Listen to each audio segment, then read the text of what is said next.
What's up guys, welcome to your 35th Java tutorial, and in this tutorial I'm going to show you guys how to make a variable length argument list. Now I showed you guys how to build methods using multi-dimensional arrays and also how to build basic methods, but each time you did, you needed to tell it what arguments it took. But sometimes you want to build a method and you don't know how many arguments it took. So for example, say you want to build a method to average a bunch of numbers. Well, maybe you don't know how many numbers you want to average first, so you don't know how many arguments to give it. Well, in this tutorial I'm going to show you guys how to make a method that takes however many arguments you want. So let's go ahead and build a method outside our main method.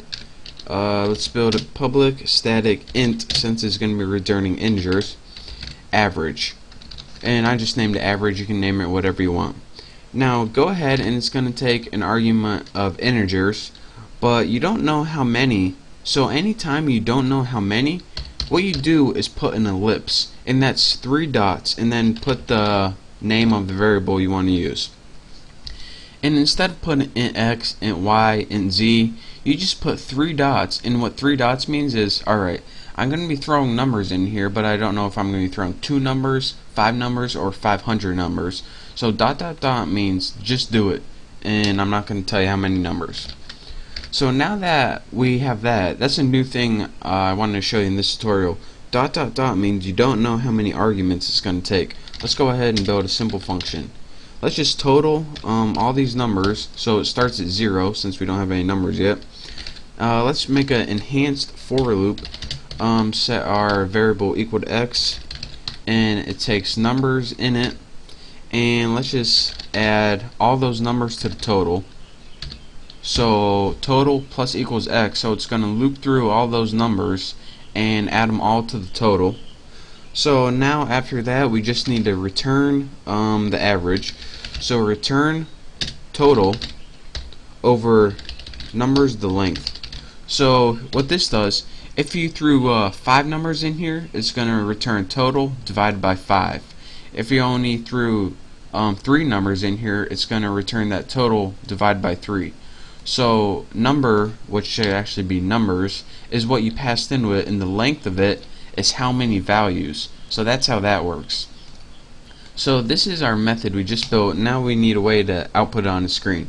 So go back to your main function so you can run this program, and just write system out, move my mouse, print line, and let's just print something like average, and then in here, in your average method, you can type however many numbers you want, 43, 56, 76, and 8.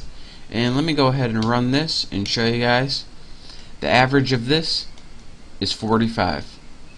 So that took 4 arguments, or 4 numbers right there. But let's say we wanted to add more, 65, 76, 2, and 31. Let's go ahead and run this. Does it still work? Yep. Interestingly enough, the average is only 44 for this. Interesting. So this is what this does. Anytime you want to build a method, this is the meat of this tutorial right here. Anytime you want to build a method that you don't know how many arguments it's going to take, so for example we passed like 4 the first time and 8 the second time, what you want to do is put what type it is, the ellipse, and then you just give yourself a variable that you can work with in your method. So again, that ellipse right there means I don't know how many it is, so I don't have to make it over and over again. So again, we just built the method right there and called it in our main function right there. So that's your quick tutorial on how to make a variable length argument list in methods that you build, so you don't have to write a new method each time you want to enter a different number of arguments. So practice that, and once you play with it a couple times, you'll get good at it. So thank you guys for watching. Don't forget to subscribe to my channel, and don't forget I'm gonna have this video able for free download, so make sure you do that if you want. So thank you guys for watching, and I'll see you next tutorial.